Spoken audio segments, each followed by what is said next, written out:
দর্শক আসসালামু আলাইকুম। ডক্টর ইউনূস তিনি আসলে ন্যাশনাল প্লেয়ার না, তিনি অবশ্যই ন্যাশনাল প্লেয়ার না। এই ন্যাশনাল প্লেয়ারের ঊর্ধ্বে যদি কিছু থাকে, ধরেন যে মেসি, রোনালদো, এটা তো ইন্টারন্যাশনাল প্লেয়ার, তাই না? ঠিক সেরকমই ডক্টর ইউনূস হচ্ছেন ইন্টারন্যাশনাল প্লেয়ার। তার চিন্তা শক্তি, তার যে ধ্যান ধারণা অন্যরকম, অন্য লেভেলের। এটা আমরা নির্দ্বিধায় বলতে পারি, কারণ গত ৮ মাস আমরা তো দেখলাম তিনি যেভাবে এই যে সমস্যাগুলো একটার পর একটা ক্রাইসিস তিনি যেভাবে উতরিয়ে গেছেন, সেটা আসলে অন্য কারো ক্ষেত্রে অন্য কেউ হলে পড়ে যেতেন নিশ্চিত। আজকে তিনি একটি অভূতপূর্ব ঘটনা ঘটিয়েছেন। সেটা ডক্টর ইউনূস যখন ভারতের প্রধানমন্ত্রী নরেন্দ্র মোদীর সাথে বৈঠক করেছেন, আমরা বৈঠকের ভিডিওটা দেখেছি। বৈঠকস্থলের বৈঠক রুমের ঢোকার আগেই কিন্তু নরেন্দ্র মোদী তার জন্য দাঁড়িয়েছিলেন, এবং যখন ডক্টর ইউনূস আসলেন ভিতরে, তিনি আগ বাড়িয়ে হ্যান্ডশেক করলেন, কুশল বিনিময় করলেন, তারপর বসতে বললেন এবং বসলেন দুজন, তারপর কথা আলোচনা শুরু করলেন। এই তো। কিন্তু এর মাঝে একটা বিরল ঘটনা ঘটে গেছে কিন্তু, মানে আমি আন্তর্জাতিক প্লেয়ার এই জন্যই বলছি, কীভাবে ট্রিট দিতে হয়, কীভাবে টিপস দিতে হয়, সেটা কিন্তু ইউনূস দেখিয়ে দিয়েছেন আজকে। তিনি একটি ছবি উপহার দিয়েছেন নরেন্দ্র মোদীকে। নিশ্চয়ই নরেন্দ্র মোদী অবাক হয়েছেন।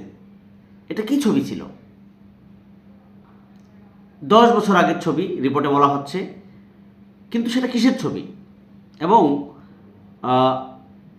প্রফেসর ইউনূসের এই ছবি পেয়ে মোদির ভিতরে আসলে কি কাজ করছিল, সেটা যদিও জানার খুব ইচ্ছা হচ্ছে আমার এই মুহূর্তে।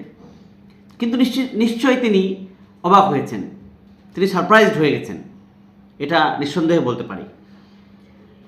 রিপোর্টে যেটা বলা হচ্ছে, প্রধান উপদেষ্টা ডক্টর মোহাম্মদ ইউনূস শুক্রবার থাইল্যান্ডের রাজধানী ব্যাংককে দ্বিপক্ষীয় বৈঠকের সময় ভারতের প্রধানমন্ত্রী নরেন্দ্র মোদীকে একটি ছবি উপহার দিয়েছেন। প্রধান উপদেষ্টার প্রেস সচিব আবুল কালাম আজাদ মজুমদার জানিয়েছেন, ছবিটি 2015 সালের 3রা জানুয়ারি ভারতের মুম্বাইয়ে অনুষ্ঠিত 102তম ভারতীয় বিজ্ঞান কংগ্রেসে অধ্যাপক ইউনূসকে স্বর্ণপদক প্রদান করা হয়। সেই ছবি হচ্ছে এটি। ডক্টর ইউনূস যে এই কাজ করবেন, নরেন্দ্র মোদী তো হয়তো এরকম ভাবেনও নেই কখনো। কিন্তু দেখেন, বাংলাদেশের যে এরকম একজন নেতা দরকার, কখন কাকে কিভাবে ট্রিট দিতে হয়, কখন কাকে কিভাবে সারপ্রাইজড করতে হয়, আবার কখন কাকে কিভাবে বাঁশও দিতে হয়, ডক্টর ইউনূস কিন্তু সেটা ভালো করেই জানেন। কারণ সেই জুলাই অভ্যুত্থান, আগস্টের 5 তারিখের পর এবং অন্তর্বর্তীকালীন সরকার গঠনের পর থেকে একটার পর একটা যেভাবে ক্রাইসিস হয়েছে, এই ক্রাইসিসগুলো সমাধান করেছেন নির্বিঘ্নে, নিশ্চিন্তে, কথা কম বলেছেন। আপনি একটা চিন্তা করে দেখুন, আজকে যদি এই আমাদের প্রধান উপদেষ্টা ডক্টর ইউনূসের জায়গায় শেখ হাসিনা হতেন, তাহলে কী হতো? হই হই রই রই হয়ে যেত। আচ্ছা, কয়েকদিন আগে গত সপ্তাহে চীন সফর করে আসলো। আপনারাই জানেন চীনে কিভাবে তাকে মেহমানদারি করা হয়েছে, সর্বোচ্চ সম্মান দেওয়া হয়েছে চীনের সরকারের পক্ষ থেকে। কয়েকটা ইউনিভার্সিটিতে তিনি যুক্ত হয়েছেন, স্টুডেন্টদের সাথে কথা বলেছেন। এই তো নেতা। কিন্তু তিনি সেই সফর শেষ করে এসে গণমাধ্যমের সাথে কথা বলেছেন? কথা বলেন নাই, প্রয়োজন মনে করেন নাই। কাজটা করতে হবে ভাই। মিডিয়ার সামনে এসে মুখ দেখায়া 2 ঘন্টা আর তেলের ড্রাম নিয়ে অনেকেই বসে থাকতো আগে। শেখ হাসিনা থাকলে তো সেটাই হতো। আজকে শেখ হাসিনা, ইউনূসের জায়গায় শেখ হাসিনা হলে কিন্তু ঠিক এই মোটামুটি 10-12টা তেলের ড্রাম নিয়ে যেত সেই গণভবনে, তারপরে এক একজন যে তেল মারা শুরু করতো 8 ঘন্টা ধরে, এই আর শেষ হয় না। কি একটা অবস্থা! আজকে একই অবস্থা। ধরেন যে ডক্টর ইউনূস যেভাবে নরেন্দ্র মোদীর সাথে বৈঠক করলেন, অনিশ্চিত একটা বিষয়। গতকাল পর্যন্ত, সকাল পর্যন্ত আমরা জানতে পারিনি যে একটা বৈঠক হতে যাচ্ছে, কিন্তু বৈঠকটা তো হলো। যদিও আমি গত 1 সপ্তাহ আগেই বলেছিলাম যে আমি লিখে দিলাম বৈঠক হবে। আমার আগের ভিডিওগুলো যদি শুনে থাকেন তাহলে হয়তো নিশ্চয়ই টের পাবেন আপনারা, এটা জানার কথা।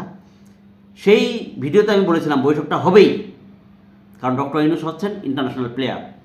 ঠিক সেই কাজটি আজকে হয়েছে, বৈঠকটা হয়েছে এবং বৈঠকে বীরদর্পে বীরের মতো করে তিনি কিন্তু কিছু কথা বলেছেন। শেখ হাসিনাকে ফেরত চেয়েছেন, শেখ হাসিনা ভারতে বসে কুটচাল করছেন সেগুলোর প্রতিবাদ জানিয়েছেন এবং তাকে যেন থামানো হয় সেই কাজটা, সেই আহ্বান তিনি জানিয়েছেন।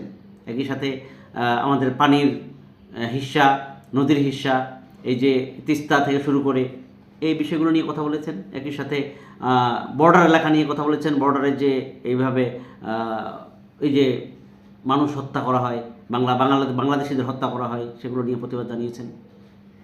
কিন্তু সবচেয়ে বড় কাজটা করেছেন এই যে 15 বছর আগের একটা ছবি তিনি উপহার দিয়েছেন। ইন্টারন্যাশনাল পলিটিক্স বুঝতে হবে। ডক্টর ইউনূসকে আমরা চাই কিছুদিন থাক, বাংলাদেশটাকে একটা উন্নত থেকে উন্নতর স্থানে নিয়ে যান। আমরা জাতি হিসেবে ডক্টর ইউনূসের জন্য গর্ববোধ করতেই পারি। দর্শক, এখন এই পর্যন্ত। আল্লাহ হাফেজ, আসসালামু আলাইকুম।